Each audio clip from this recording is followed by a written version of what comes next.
નમસ્કાર દોસ્તો, સુપરફાસ્ટ તાજા સમાચારમાં તમારું સ્વાગત છે। દેશ, દુનિયા અને ગુજરાતના તાજા, મોટા અને સૌથી મહત્વપૂર્ણ સમાચાર જાણીએ તે પહેલાં તમે ચેનલમાં નવા હોય તો ચેનલને જરૂરથી સબસ્ક્રાઇબ કરીને વિડીયોને લાઇક કરી દેજો। સૌથી પહેલા દોસ્તો આપણે વાત કરીએ તો ગુજરાતીઓ માટે રાહતના સમાચાર। રાજ્યમાં હવામાન વિભાગે નવી આગાહી કરી છે। તે અનુસાર આવનારા 7 દિવસ વાતાવરણ સૂકું જોવા મળશે, ત્યારે પવનની દિશા બદલાતા તાપમાનમાં ઘટાડો નોંધાશે। આનાથી લોકોને ગરમીથી પણ રાહત મળી શકે છે। તો હાલ રાજ્યમાં દક્ષિણ પશ્ચિમથી દક્ષિણની હવા ચાલી રહી છે, જેની આ અસર જોવા મળી છે। તો જણાવી દઈએ કે હાલ તો રાજ્યના ઘણા શહેરોમાં 40 ડિગ્રીની આસપાસ તાપમાન નોંધાયું છે। તો અમરેલીમાં 42 ડિગ્રી સાથે સૌથી ગરમ રહ્યું હતું। બીજા સૌથી મોટા સમાચાર સામે આવ્યા છે। જુનિયર ક્લાર્ક અને સિનિયર ક્લાર્કની પરીક્ષાને લઈને મોટા સમાચાર। ગૌણ સેવા પસંદગી મંડળની જુનિયર અને સિનિયર ક્લાર્કની પરીક્ષા સ્થગિત કરી દેવામાં આવી છે। તો હવે લોકસભાની ચૂંટણી બાદ નવી તારીખોની જાહેરાત કરવામાં આવશે। તો 20, 21, 27, 28 એપ્રિલ અને 4 અને 5 મે 2024ના રોજ રાખવામાં આવેલ તમામ શિફ્ટની પરીક્ષાઓને વહીવટી કારણોસર હાલ પૂરતી મોકૂફ રાખવામાં આવી છે। તો 8 અને 9 મેના રોજ પરીક્ષાનો કાર્યક્રમ યથાવત રહેશે। આગળ દોસ્તો વધુ એક સૌથી મોટા સમાચાર। બાલવાટિકાના અભ્યાસ વિના જ આરટીઈમાં પ્રવેશ આપવો પડશે। જ્યાં દર્શક મિત્રો, અમદાવાદ શહેર ડીઓએ તમામ ખાનગી સ્કૂલોને આરટીઈ પ્રવેશને લઈને પરિપત્ર જારી કરીને સૂચના આપી છે। જે મુજબ બાળકે જે તે શાળામાં બાલવાટિકામાં હોય અને એ જ શાળામાં ધોરણ 1માં પ્રવેશ હોય તો શાળાઓએ એ જ જીઆર નંબર ઓનલાઈન પોર્ટલમાં ઉમેરવાનો રહેશે અને લિવિંગ સર્ટિ પણ આપવાની જરૂર નહીં રહે। તો એ જ સ્કૂલે વાલી પાસેથી વધારાના દસ્તાવેજ મંગાવતા શહેર ડીઓએ સ્કૂલને નોટિસ આપવાની પરિપત્ર જારી કર્યો હતો। તો દોસ્તો બીજા સૌથી અગત્યના સમાચાર સામે આવ્યા છે। પીએમ મોદીનું મોટું નિવેદન। તેમણે કહ્યું કે અત્યાર સુધી જે કર્યું તે ટ્રેલર હતું। જ્યાં દર્શક મિત્રો, યુપીના અમરોહામાં જનસભાને સંબોધન કરતા પીએમ મોદીએ કહ્યું કે આજનો દિવસ લોકશાહી માટે મોટો દિવસ છે। તો આ ચૂંટણી દેશના ભવિષ્યની ચૂંટણી છે। તો 10 વર્ષમાં થયેલું કામ માત્ર ટ્રેલર છે। તો અત્યારે આપણે દેશને ખૂબ જ આગળ લઈ જવાનો છે। તો હું તમારા માટે દિવસ રાત કામ કરું છું। તો તમારા સપના પૂરા કરવા માટે હું મારી જાતને પણ મહેનત કરું છું। તો સામાજિક ન્યાય માટે પણ કામ ચાલુ છે। તો અગાઉની સરકારે માત્ર લોકોને છેતરી છે। ત્યારબાદ દોસ્તો બીજા સૌથી મોટા સમાચાર સામે આવ્યા છે। દેશમાં થયો સાયબર એટેક। અનેક સરકારી વિભાગોની માહિતી લીક થઈ। જ્યાં દર્શક મિત્રો, દેશની સાયબર સુરક્ષા સંભાળતી ટીમ ઉપર સાયબર એટેક થયો છે। તો ઇન્ફોર્મેશન ટેકનોલોજી મંત્રાલયની કોમ્પ્યુટર ઇમરજન્સી રિસ્પોન્સ ટીમે હેકિંગનો શિકાર બની છે। તો ચીન અથવા તો પાકિસ્તાનના હેકર્સે સીઆરટી હેક કરીને સરકારી વિભાગોની માહિતી લીક કરી છે। જેમાં દિલ્હીના પોલીસ કમિશનરનો ઈમેલ, એમપીના પોલીસની માહિતી તેમજ બીએસએનએલનો ઈએફકો ડેટા સહિતને ઘણા બધા સીઆરટીના કર્મચારીઓ અને સુરક્ષાના પ્રોજેક્ટોની માહિતી સામેલ છે। તો દોસ્તો ઝડપથી આગળના બીજા સૌથી અગત્યના સમાચાર। ઇઝરાયલ અને ઈરાન સંઘર્ષ વચ્ચે ભારતનો મોટો નિર્ણય। ઈરાન અને ઇઝરાયલ વચ્ચે વધતા તણાવને પગલે એર ઇન્ડિયાએ 30 એપ્રિલ સુધી તેલ અવીવની તમામ ફ્લાઇટ્સને રદ કરી દીધી છે।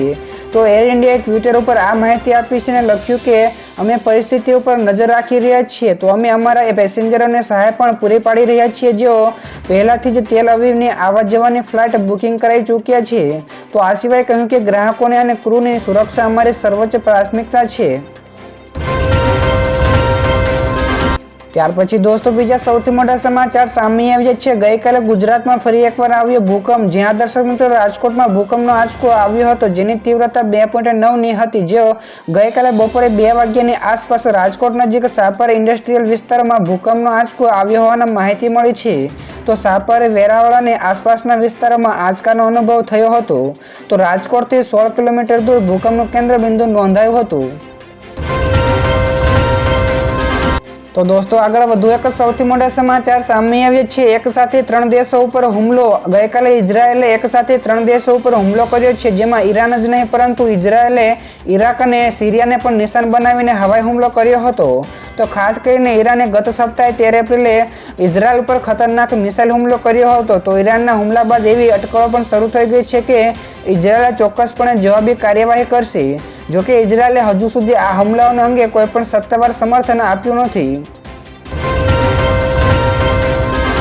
તો દોસ્તો બીજા સૌથી મહત્વપૂર્ણ સમાચાર સામે આવ્યા છે. 31.30 લાખ નવા ડીમેટ એકાઉન્ટ્સ ખુલ્યા. જ્યાં દર્શક મિત્રો છેલ્લા 10 વર્ષમાં દેશભરમાં ડીમેટ ખાતાઓની સંખ્યા વધીને 15.13 કરોડ થઈ ગઈ છે. તો CDSL અને NSDLના ડેટા અનુસાર માર્ચ 2024માં જ 31.30 લાખ નવા ડીમેટ એકાઉન્ટ ખાતા ખોલવામાં આવ્યા છે.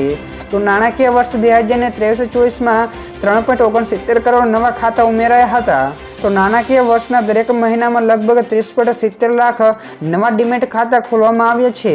તો 2022-23ની સરખામણીમાં 32.25% વધારો નોંધાયો છે. તો માર્ચ 2023 સુધી દેશભરમાં 11.45 કરોડ ડીમેટ ખાતાઓ હતા. ત્યાર પછી દોસ્તો બીજા સૌથી મહત્વપૂર્ણ સમાચાર સામે આવ્યા છે. નેસ્લેનું મોટું નિવેદન. તેણે કહ્યું કે ખાંડનું પ્રમાણ 30% ઘટ્યું. બાળકો માટેના ખાદ્ય ઉત્પાદનોમાં વધારો ખાંડનો ઉપયોગ કરવાનો આરોપ નેસ્લે ઇન્ડિયાએ જવાબ આપ્યો હતો. તેમના જણાવ્યા અનુસાર ભારતમાં ઉત્પાદિત ખાદ્ય ઉત્પાદનોમાં ખાંડનું પ્રમાણ છેલ્લા 5 વર્ષમાં 30% ઘટ્યું છે. તો તાજેતરમાં જેવા આક્ષેપો થયા છે કે નેસ્લેની બેબી પ્રોડક્ટ્સમાં ખાંડની ટકાવારી ભારત જેવા દેશોમાં વધારે છે, જે અન્ય દક્ષિણ એશિયાઈ દેશો અને પછાત આફ્રિકન દેશો કરતાં પણ વધારે છે. ત્યાર પછી દોસ્તો આગળ શેર માર્કેટના સમાચાર પણ સામે આવે છે. તો ગઈકાલે તેજી સાથે બંધ રહ્યું હતું શેર બજાર. તો 4 દિવસના સતત ઘટાડા બાદ ભારતીય શેર બજારમાં જોરદાર વાપસી થઈ છે. તેથી જ આ સપ્તાહનું છેલ્લું ટ્રેન્ડિંગ સત્ર ભારતીય શેર બજાર માટે ઘણું બધું સારું રહ્યું છે. તો બેન્કિંગ શેરમાં ખરીદીના કારણે ભારતીય બજારોમાં મજબૂતીથી પરત ફર્યા છે. તો ગઈકાલે કારોબારના અંતે BSE સેન્સેક્સમાં 600 પોઈન્ટનો ઉછાળા સાથે 73,088 પોઈન્ટની સપાટીએ બંધ રહ્યો હતો.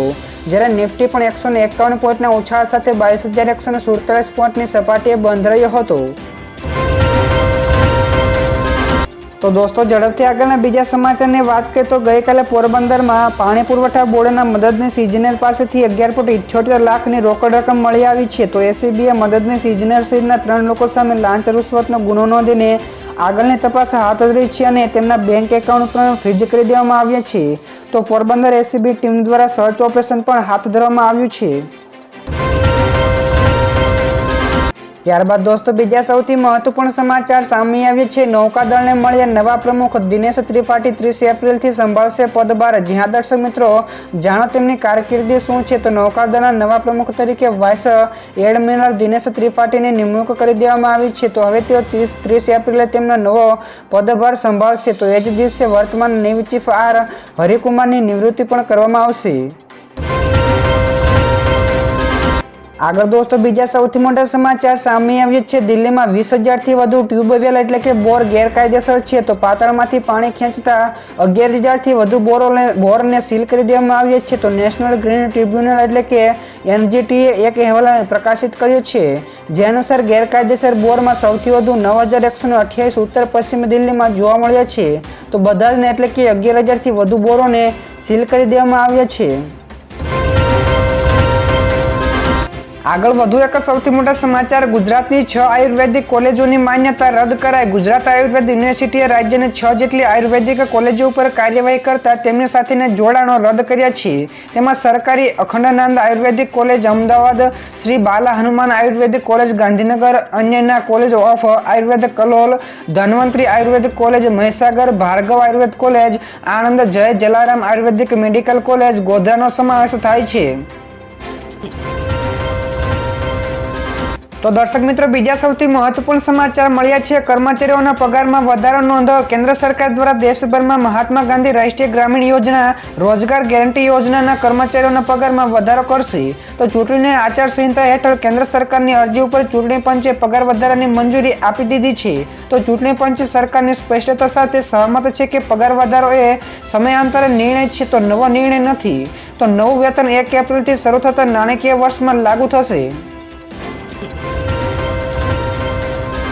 ત્યારબાદ દોસ્તો બીજા સૌથી અગત્યના સમાચાર મળ્યા છે. એર ઇન્ડિયાને મોટો ફટકો. Director general of civil aviation air India ઉપર 80 લાખ રૂપિયાનો દંડ ફટકાર્યો છે. તો સ્ટાફ મેનેજમેન્ટ અને ફ્લાઇટ ડ્યુટી ટાઈમ્સના નિયમોનું ઉલ્લંઘન કરવા બદલ આ કાર્યવાહી કરવામાં આવી છે.